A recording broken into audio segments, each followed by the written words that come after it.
Big Gamer out here. How are you guys doing today? I'm super. Thanks for asking. Hey guys, today I'm going to bring you a little review and buyer's guide for a Nintendo eShop game called Vaccine. This was previously on the Wii U, but I'm going to review today the Nintendo Switch version for you guys. So this game currently retails at about £9 in the UK, so about 10 to 12 bucks in the US. So what is this game? It is basically a roguelike that is also a survival horror game. It riffs very heavily on the original Resident Evil, not only in its aesthetic and its game engine, but also in the controls. So this game has the old-fashioned tank style controls where you've kind of got to turn in arcs and move in the direction you're facing.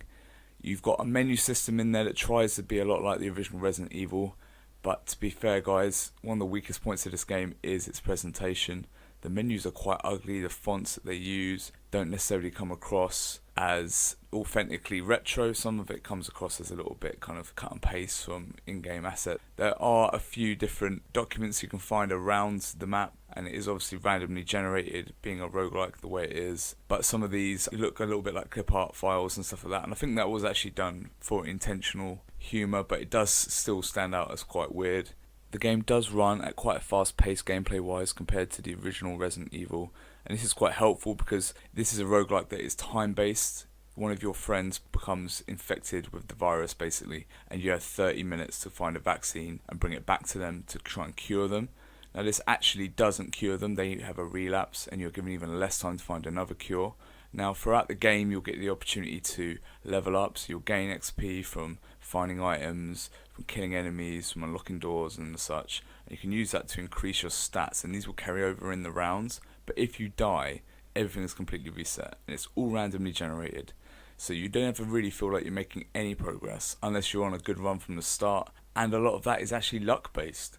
So this does have quite an arcadey feel in that way that you can kind of keep coming back to it. It is quite pick up and play, and it runs quite smoothly, and it is fun in spurts, but it is quite limited. There's only a few different enemies, there's 2 characters to choose from. Like I say, everything's randomly generated and there's only a few different weapons and items that are actually redistributed around the environments.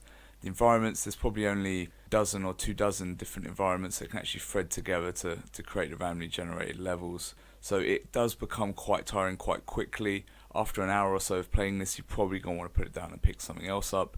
So that brings me to this game. Is it does give you that nostalgia kick. There is a little bit of humour in there, it's quite funny. Some of the items and the descriptions and stuff are quite humorous.